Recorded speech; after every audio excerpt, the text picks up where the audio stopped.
성경 말씀은 누가복음 1장입니다.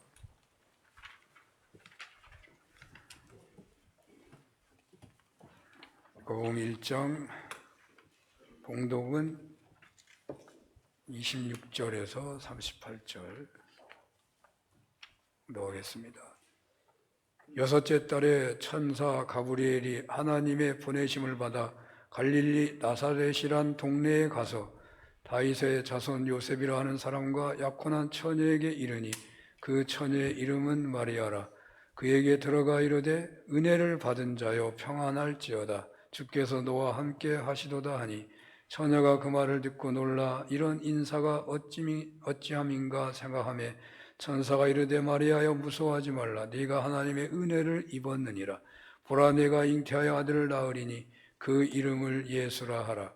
그가 큰 자가 되고 지극히 높으신 이의 아들이라 일컬어질 것이요 주 하나님께서 그 조상 다윗의 왕위를 그에게 주시리니 영원히 야곱의 집을 왕으로 다스리실 것이며 그 나라가 무궁하리라. 마리아가 천사에게 말하되 나는 남자를 알지 못하니 어찌 이 일이 있으리이까. 천사가 대답하여 이르되 성령이 내게 임하시고 지극히 높으신 이의 능력이 너를 덮으시리니 이러므로 나실 바 거룩한 이는 하나님의 아들이라 일컬어지리라. 보라 내 친종 엘리사벳도 늙어서 아들을 배었느니라. 본래 임신하지 못한다고 알려진 이가 이미 6달이 되었나니 대저 하나님의 모든 말씀은 능하지 못하심이 없느니라. 마리아가 이르되 주의 여종이오니 말씀대로 내게 이루어지이다 하매 천사가 떠나가니라. 아멘.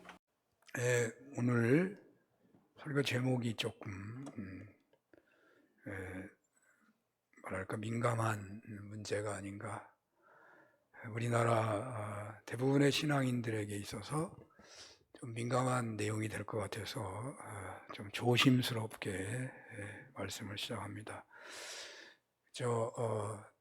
그냥 간단하게 듣지 마시고 좀 깊이 있게 좀 들어주시면 좋을 것 같습니다. 우리나라에서 성모 마리아에 대한 시각이 대체로 부정적이거나 비하하는 경우가 있지 않은가. 물론 실제로 무슨 비하하거나 부정적이지 않지만 높여야 할 사람을 높이지 않으면 그것이 비하이고 부정적일 수 있다고 보기 때문에 그렇습니다. 마땅히 높여야 할 분을 그냥 평범하게 본다면 그것은 비하가 될 수 있기 때문이죠. 어쨌든 오늘 설교하기가 매우 어렵다는 생각이 드는데 여러분들이 다 새겨서 잘 들어주시면 좋겠습니다. 한국 교회는 대부분 보수적 신앙입니다. 저도 단호하게 제가 제 스스로의 신앙을 말하면 보수적인 신앙입니다. 단지 그냥 신학교를 진보적인 학교를 다녀서 진보적인 걸 좀 받아들이고는 있지만 제가 제 자신을 봐도 매우 보수적인 신앙이라고 생각합니다.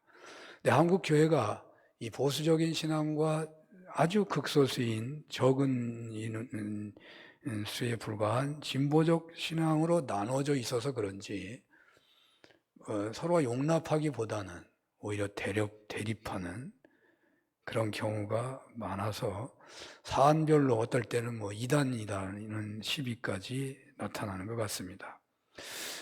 성모 마리아요 라고 이렇게 제목을 잡은 것은 성모 마리아 존경합니다 그런 말이 아니고 성모 마리아 안타까운 탄식의 이름을 제가 부르고 있는 것입니다.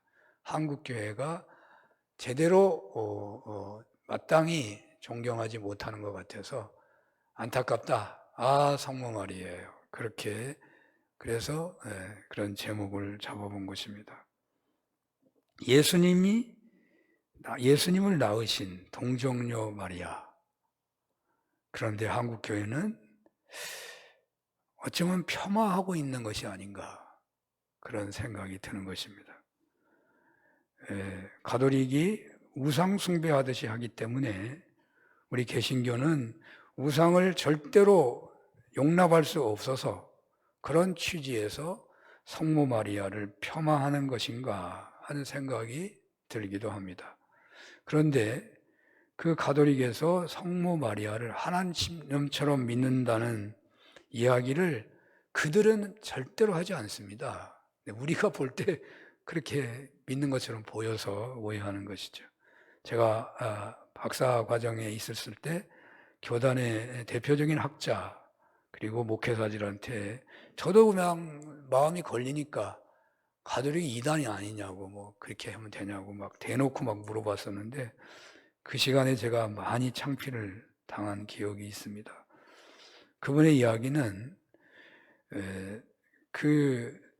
그들은 절대로 성모 마리아를 신처럼 믿지 않는데 그냥 단지 공경하는 것뿐인데 그것을 우상숭배라고 개신교가 본다고 그렇게 말씀하시더라고요. 여러분 부모님 공경한다고 하잖아요. 공경하는 거예요.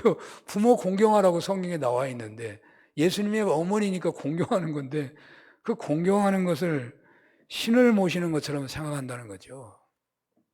신구교가 다 기독교입니다.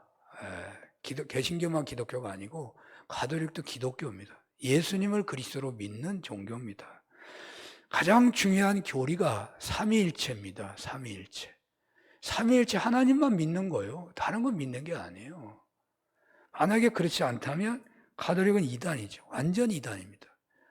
삼위일체 하나님 빼고 다른 신을 믿는다면 이단인 거예요. 한쪽에서는 단순한 인간을 하나님으로 만들어 우상으로 섬기고 있고 한쪽에서는 예수님을 낳은 성모를 어떤 동네의 어떤 한 여인, 한 여자 똑같은 사람인 것으로 강조하고 있다는 것이죠. 그렇게 해야 예수님을 더욱 유일한 구세주로 잘 믿을 수 있다는 것입니다. 오늘 우리는 누가가 매우 역사적인 사료를 가지고 증거하고 있는 것을 있는 그대로 잘 보아야 할 것입니다. 오늘 성경은 마리아가 매우 귀한 분으로 등장하고 있습니다.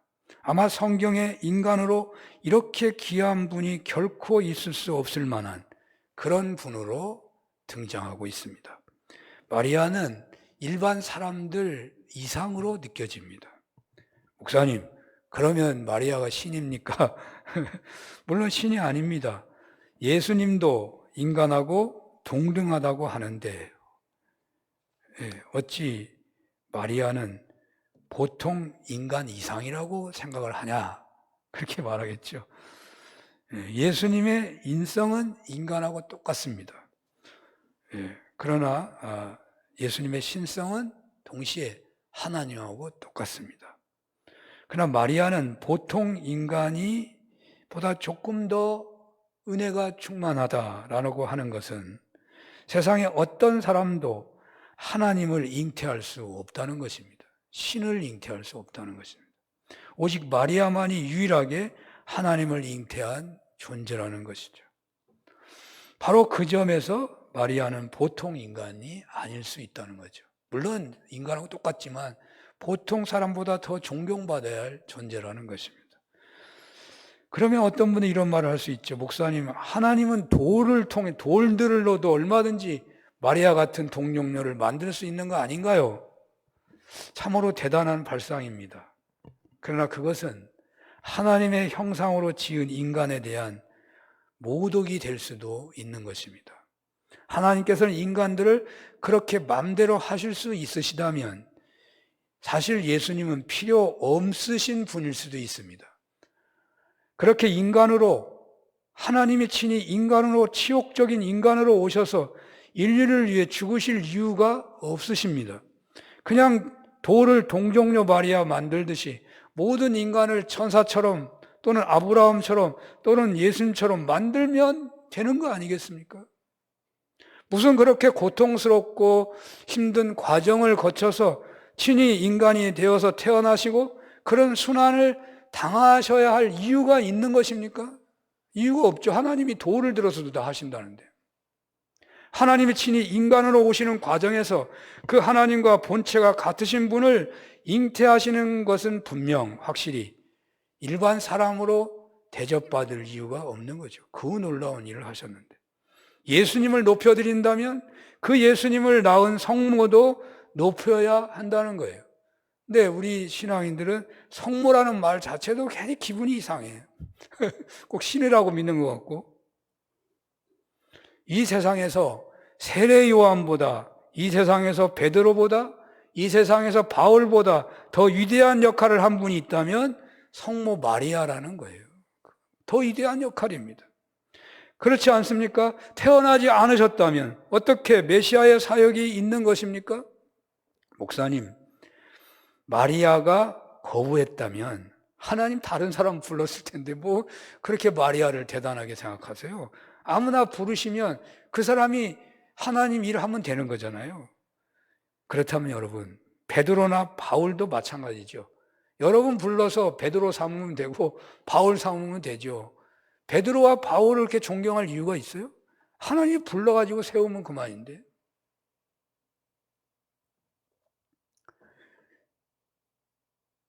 그렇다면 바울이나 베드로도 마찬가지다. 결코 존경하거나 신앙 모델을 삼을 이유가 없는 거예요. 그렇게 주장하면 모든 사람은 다 똑같은 것이 되지요. 물론 다 똑같은 거긴 하지만 잘 믿는 것이나 못 믿는 것이나 같은 것입니까? 잘 믿는 하고 못 믿는 거가 똑같습니까? 다 하나님이 알아서 하는 것이고 사람은 별 볼 일 없는 그런 존재에 불과한 것입니까? 오늘 성경은 마리아의 역할을 매우 사실적으로 드러내고 있습니다. 그 위대함을 잘 보여주고 있습니다. 오직 예수님, 오직 예수라는 믿음의 슬로건을 아주 강하게 내세우는 일부 신앙인들은 어떤 우상도 없어야 한다는 주장을 하지요. 우리도 마찬가지죠. 우리 예수 믿는 사람 오직 예수고 어떤 우상도 없어야 하죠. 그런데 그것이 조금 변질이 되면 공경할 대상이 어느 누구도 없다는 식으로 나아갑니다. 공경 대상이 아무도 없고 공경이 대상이 될 만한 소지가 있으면 폄하를 시키고 아예 공경하지 못하도록 만들어 버릴 위험성이 있다는 것이죠. 세상에 예수님의 어머니를, 성자의 어머니를 그렇게 폄하해서는 한국 교인들처럼 평화하는, 여러분이 그런다는 게 아니라 그런 경향은 좀 조심해야 한다는 말입니다. 세상의 어머니는 위대하잖아요. 세상의 어머니도 다 위대합니다. 그렇다면 예수님의 어머니는 더더욱 위대하지 않겠습니까? 세례 받으시고 하나님의 아들로 살아가시도록 허락하시는 어머니 마리아의 그 수고가, 그 희생이, 그 마음 아픔이 얼마나 컸겠습니까? 그렇게 공생의 길을 가도록 가르치시고 섬기신 마리아의 헌신이 얼마나 놀라운 것이겠습니까? 예수님께서 십자가에 달리실 때에 그 어머니로서 겪어야 했던 고통이 얼마나 컸겠습니까? 예수님이 그리스도의 길을 걸어가시도록 하는 데 있어서 가장 큰 공로자를 세상 사람들에게서 찾는다면 당연히 성모 마리아입니다. 이렇게 말하면 의아하게 반응하는 분이 있을지 모르겠습니다. 그것은 자꾸 예수님은 사람이 아닌 신으로만 보기 때문에 의아하게 생각하는 거예요. 여러분, 위경이라는 걸 아시는지 모르겠습니다. 위경에는 예수님의 어린 시절이 나옵니다. 그런데 위경은요, 우리 개신교에서는 성경으로 전혀 인정을 안 하는 거예요. 위경. 가톨릭에서 위경이라는 게, 그 외경이라는 게 있어요. 외경. 근데 우리는 외경도 성경으로 인정을 안 하죠. 가톨릭은 외경을 받아들여요. 그러나 위경은 가톨릭도 안 받아들여요. 외경이라고 보고. 그러니까 이 위경은 어느 기독교도 안 받아들여요. 근데 그 위경에는 어떤 내용들이 있냐면 많은 내용이 있는데 제가 잘은 모르지만 들은 얘기로만 한다면 예수님의 어린 시절이 나옵니다. 예수님의 어린 시절이 나오는데 한국에 상당히 많은 신앙인이 원하는 방식의 내용들이라고 볼 수 있어요. 어린아이 예수님이 너무너무 그 요셉 마리아 집안이 가난하니까 강가에서 요단가에 놀면서 이렇게 모래 가지고 놀면 이 모래가 곡식이 돼버려요. 그럼 마리아가 그 곡식을 가져다가 밥을 지어서 먹고 살았다는 얘기가 나옵니다. 그 예수님이 신이니까 예수님을 모시는 마리아는 인간으로서 고생한 게 아니고 신인 인간을 이렇게 같이 살아서 더 복을 받았다고 생각한다는 것이죠. 그러나 여러분, 우리가 삼위일체 교리를 아시죠? 삼위일체 교리는 절대로 예수님은 인간이어야 합니다. 사람하고 똑같아야 합니다. 사람하고 똑같지 않다면 예수님의 십자가는 의미가 없는 거예요. 여러분의 죄를 구속할 수가 없는 거예요. 착각하면 안 됩니다. 예수님 우리와 똑같은 사람이십니다. 어렸을 때도 똑같았습니다. 만약에 틀리다고 한다면 예수님의 십자가의 죽으심은 그냥 가짜 사람의 모습으로 그림자가 와가지고 죽으신 것이고 그분의 고난은 고난이 아닌 거예요. 부활도 부활이 아닌 거예요. 무슨 말인지 알아요? 예수님은 우리가 똑같으신 거예요. 예수님이 어린 시절 똑같은 거예요. 그 어린 예수님을 하나님의 아들로 키우기까지 마리아의 그 수고와 헌신은 보통 사람의 것이 아니었다는 말이에요. 보통 사람의 모자 관계가 아니었다는 말이에요. 그런데 예수님은 귀하게 여기면서 마리아는 세상 사람과 똑같이 생각한다면 그것은 엄청난 모순에 빠지는 것입니다. 물론 우리는 성경에도 없는 마리아의 이름으로 기도하는 일은 결코 있을 수 없습니다. 저는 그러면 그건 받아들이지 못해요. 그래서 우리가 착각하는데 그 사람들이 그런다면 나는 가톨릭은 난 이단이라고 생각해요. 가톨릭 사람들은 절대로 그러지 않는다고 그래요. 그런데 그럼 왜 성모 마리아 이름으로 기도하느냐? 그건 이름으로 기도하는 게 아니고 부탁한다고 그러더라고. 부탁한다고. 근데 우리가 이제 익숙하지 않으면 그것이 나쁘게 들릴 수 있어요. 여러분 믿음이 출중한 사람을 만나면 여러분 부탁하지 않아요? 여러분 기도 부탁하지 않아요? 그런 정도의 수준인 거예요. 사실 어찌 보면 그 사람들은 그렇게 하는 거예요. 부탁한다는 말이 그 말이에요. 그러나 저는 그들이 하는 방법으로 따라가고 싶지는 않아요. 그래서 제가 가톨릭 신자가 아니고 개신교 목사예요. 여러분, 그러나 우리 개신교에도 그런 요소가 있어요. 개신교 사람들이 추모 예배를 드린다고 할 때에 오직 예수님만을 주장한다면 추모 예배는 합당하지 않을 것입니다. 그래서 근본주의자적인 신교 신자들은 추모 예배를 드리지 않아요. 그러니까 추모 예배를 한국 교회가 거의 드려요. 왜? 교회가 인정하니까 드리는 거죠. 그러나 그 신앙을 고백하는 사람들은 극소수지만은 추모 예배 안 드립니다. 또 교회마다 그 무슨 임직감사, 성역감사 20년 몇십 년 해가지고 사람 이름 걸어놓고 예배 드립니다. 오직 예수님만을 말한다면 이것도 우상숭배입니다. 하지 않아야 합니다. 그리고 여기서 더 나아가면요, 십자가를 내세우지 않습니다. 그래서 교회에 십자가가 없습니다. 왜? 우상숭배라고 보기 때문에 그래요. 극소수가 그렇게 합니다. 우리는 상징으로 받아들이기 때문에 받아들이는 거예요. 우리가 초대교회에서 엄청난 혼란 중에 하나가 성상 문제였습니다. 그리고 성화 문제였습니다. 개신교는 성상과 성화를 싹 없앴어요. 그러나 초대교회는 역사 속에서 그것이 계속 싸움이 되다가 결국은 중세, 제가 몇 세기인지 기억이 안 되는데 받아들입니다. 그래서 교회 안에 성상이 있고 성화가 있었던 것입니다. 그게 서로 간의 문화의 어떤 삶의 믿음의 어떤 역사의 흐름 속에 어디에 있었느냐의 차이일 뿐이지 우리가 그것을 경험하지 못했다고 무조건 이단으로 몰아가는 것은 옳은 게 아니다, 그 말입니다. 제가 무슨 말씀을 하려다 이렇게 갔냐면 구교나 신교나 삼위일체 하나님을 믿는다는 건 확실하다는 거예요. 그건 제가 확실히 확인했습니다. 그 대표자들 모이고 만나는 데서 제가 확실하게 확인했습니다. 그런데 그들은 우상숭배 안 하고 신으로 믿지 않는다고 하는데 자꾸 우리가 우상숭배라고 주장하는 것은 나쁜 마음이 있을 수도 있습니다. 우리 교인들이 절로 가면 안 되는데 그러면 안 돼요. 네. 우리 세계의 기독교가 너무 그렇게 팔을 나눠가지고 싸우는 것은 이 회교도 있고 불교도 있고 이상한 종교도 많은 데서 그건 아주 잘못된 거예요. 잘못된 길로 가는 거예요.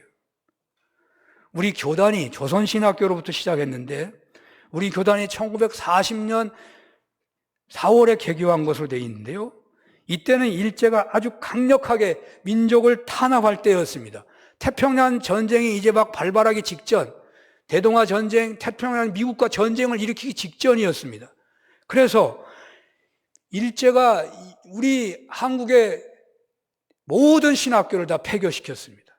그리고 민족주의적 의식이 있는 대학이나 모든 거 다 폐교시켰습니다. 신문도 폐간시켰습니다. 바로 그런 시련기에 교회 지도자들이 배출되어야 한다. 그냥 문을 닫아버리면 기독교가 끝난다. 그래서 당시 예수교 장로교 합동 측이라고 할 수 있는 승동교회 장로님이신 김대현 장로님이 앞장서서 당신의 재물 거금이 그 당시 몇십만 원이라는데 지금은 거의 1,000억이 넘는다고 뭐 그런 얘기 합디다만 그 어마어마한 돈을 바쳤습니다. 그 돈을 바쳐가지고 그 장로님이 이사장이 되셔가지고 신학교를 시작하신 거예요. 그분이 일찍 돌아가셔서 송창근 목사님과 김재진 목사님이 중심이 된 학교가 됐지만 신학교육이 끝나면 안 된다. 그러니까 우리가 이런 얘기 하잖아요. 순교자라는 유명한 책에서 나오는데 공산당이 와가지고 총 대고 당신 예수 믿어 안 믿어? 나 예수 믿어요. 총 맞아서 죽었어요. 그 사람도 순교자고 그 순간에 너무 두려워가지고 나 안 믿어요 하고 도망 나왔어요. 근데 그게 회개하는 거 너무 괴로워. 그래가지고 회개하고 주님을 위해서 그 공산당 숨어 다니면서 복음을 전한 사람이 있다는 거예요. 끝까지 예수 믿게 한 사람이 있다는 거예요. 그럼 누구만 순교자냐? 순교자의 그 소설이 말하고 있는 것은 두 사람 다 순교자가 아니냐. 어쩌면 자기가 살아있는 동안에 생명을 다 바쳐서 예수만을 증거하다가 죽은 그 사람이 어쩌면 순교사일지도 모른다. 그런 의미가 있는 거예요. 너무 보수적으로 그 당시에 신사참배했다고 이단으로 여기고 그런 것 때문에 대한 나온 소설일지도 모르죠. 그러나 우리가 한국교회에 알아야 할 것은요, 한국의 모든 교단이요 신사참배를 결의했어요. 결의 안 한 장로교, 감리교 하나도 없어요. 결의 안 한 교단 알려드릴까요? 안식교만 교단 안 했어요. 우리 안식교 이단으로 여기죠. 안식교는 총 맞아가면서도 결의 안 했어요. 우리가 함부로 교단을 함부로 보면 안 돼요. 함부로 보면 안 돼요. 결의 안 한 사람이 하나도 없는데 우리 기독교 장로회를 신사참배했다고 이단시하는, 신신학이라고 이단시하는 그런 일들이 많았다니까요. 지금은 안 그래요. 어떤 박해가 있어도 신학교육을 할 수만 있다면 해야 한다. 그렇게 주장하는 거예요. 그런데 그것을 악과 타협한 것이라고 보는 거고, 또 우리는 순교자적 희생이라고 말하고 있는 거예요. 악과 타협했다. 신사참배와 타협한 자들이라고 말하고, 우리는 순교자적 희생을 했다고 주장하는 대립이 있을 뿐이에요. 그러면 우리는 어떻게 해야 돼요? 신사참배했으면 회개해야 되고, 그리고 회개하고 정말 신앙의 맥을 이루기 위해서 성경의 말씀대로 살았다면, 그리고 스스로 양심에 거리낌이 없이 우리는 하나님을 잘 믿는다고 한다면 상대방이 볼 때 저들이 저러는데 우리가 왜 개이단이라고 말할 이유가 있어요? 우리가 뭐하러 그것을 고집하며 서로 싸울 이유가 있냐고요. 어쨌든요, 제가 이상한 말로 가는데 오늘 본문에서 누가는 어떻게 성모 마리아에 대해서 증거하고 있는지 살펴보도록 하겠습니다. 오늘 성경은 사가랴의 이야기 다음에 기록되어 있는데요, 제가 사가랴 이야기는 길어서 읽지 않았어요. 사가랴와 비교하여 적고 있습니다. 사가랴가 세례 요한을 낳는 이야기, 아직 낳지는 않았지만 잉태하는 이야기를 적고 있고, 예수님이 잉태되는 이야기를 성경이 쓰고 있다는 겁니다. 누가복음은 그렇게 쓰고 있어요. 자, 사가랴는 천사의 세례 요한 탄생 고지를 믿지 못하는 모습으로 나타납니다. 그렇게 해서 그는 하나님께로부터 징계를 받아 아기가 태어날 때까지 벙어리가 되죠.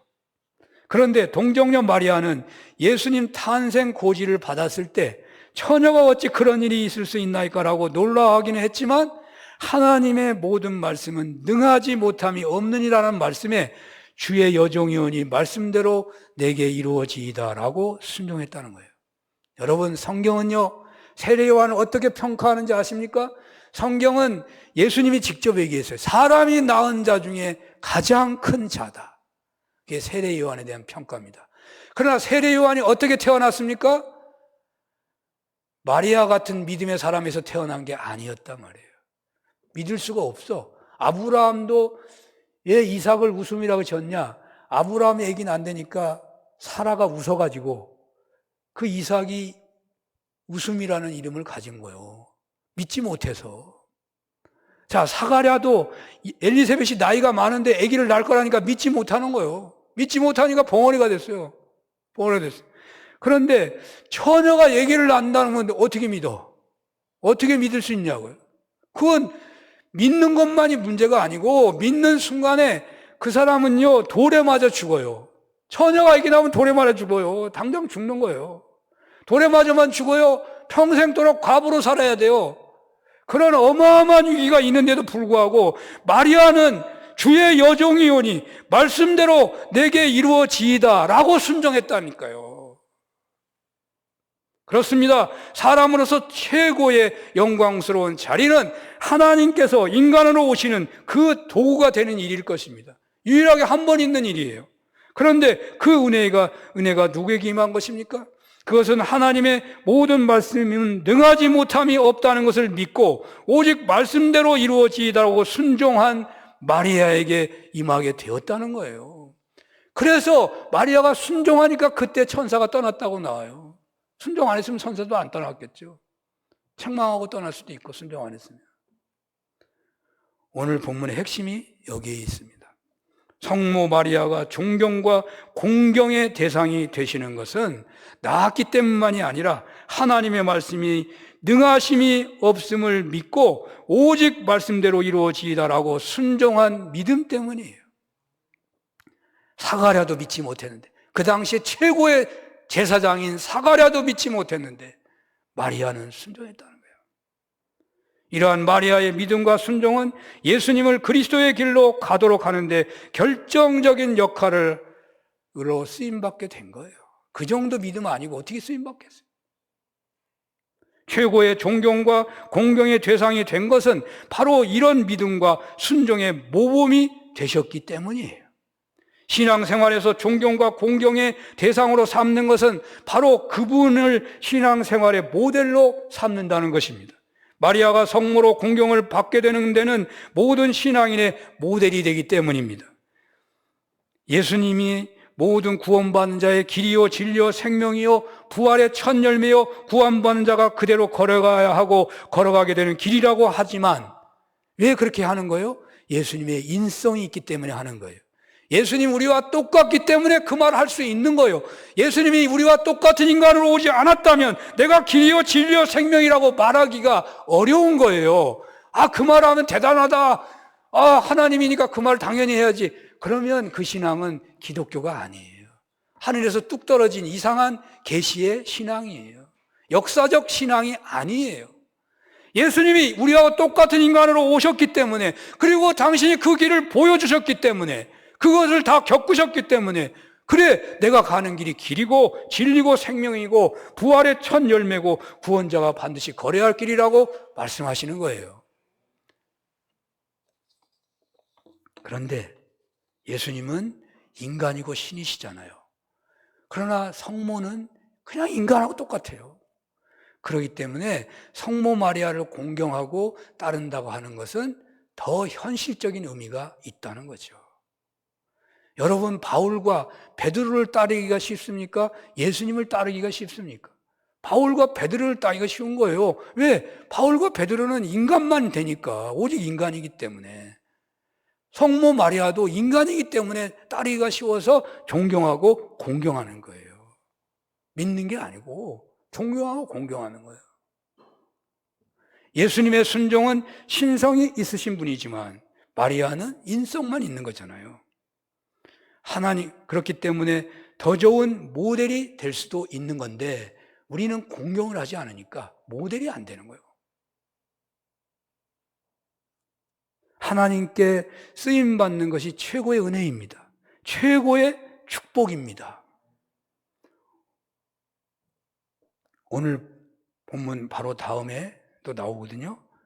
예. 엘리사벳이 마리아가 찾아오니까 엘리사벳이 마리아에게 뭐라고 하냐면 네가 복이 있도다 그렇게 말해요. 쓰임받는 게 복이 있는 거예요. 최고로 쓰임받는 게 최고의 복이 언제나 네가 복이 있도다. 예. 그렇습니다. 신앙생활의 최고의 은혜는 쓰임받는 것입니다. 또 최고의 축복도 쓰임받는 것입니다. 그러므로 오늘 본문 말씀에 따라 우리 신앙관을 바르게 세워야 해요. 사랑하는 여러분, 여러분들은 은혜를 얼마나 받으셨습니까? 여러분들은 얼마나 복이 있으십니까? 나 은혜 받았다고 말하는 사람 많더라고. 그러나 쓰임 받고 있는가를 보면은 쓰임은 안 받고 있어. 혼자 은혜 받았다고 춤추고 다녀. 네, 진짜 은혜 받은 사람은 어떤 사람입니까? 진짜 복을 받은 사람은 어떤 사람입니까? 쓰임 받는 사람입니다. 세상에서 복은 분명합니다. 건강, 물질, 명예, 안락, 성공 등등을 말할 것입니다. 그러나 이런 조건이 있다 하더라도 하나님께 쓰임받지 못한다면, 가령 하나님의 말씀을 믿지 못해서 말씀에 순종하지 못하고 산다면 그는 하나님 은혜가 없는 사람이고 하나님의 복이 없는 사람이에요. 성모 마리아여, 얼마나 공경을 받으시기에 합당한 인물인지 모르겠습니다. 이렇게 합당하신 분이셨기에 그녀는 예수님으로 하여금 그리스도의 길을 가도록 하는데 결정적 역할을 한 것입니다. 성 어거스틴은 그 어머니가 키운 거네요.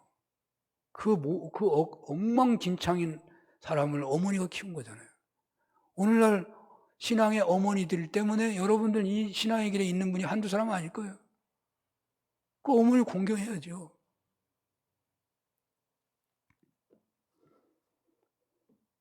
겟세마네에서 예수님이 내 원대로 마시고 아버지 원대로 되기를 원합니다라고 하신 게 있잖아요.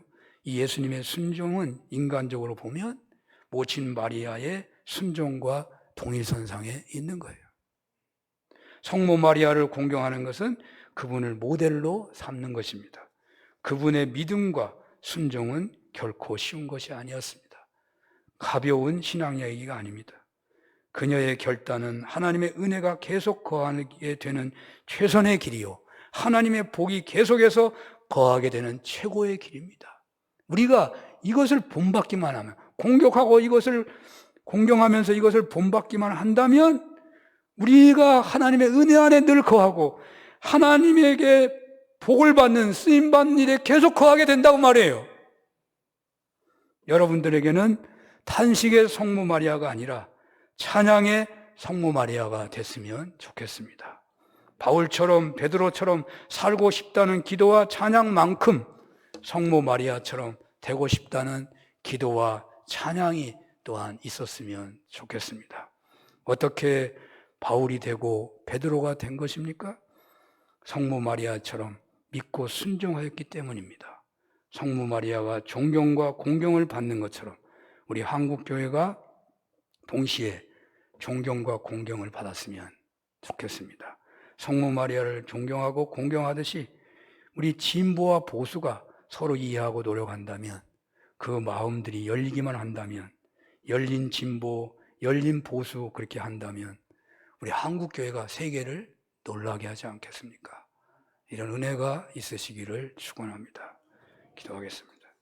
하나님 아버지, 믿음과 순종으로 하나님께 쓰임받는 은혜를 누리게 하여 주옵소서. 그 길에 선 분들을 존경하고 따르게 하옵소서. 예수님 이름으로 기도합니다. 아멘.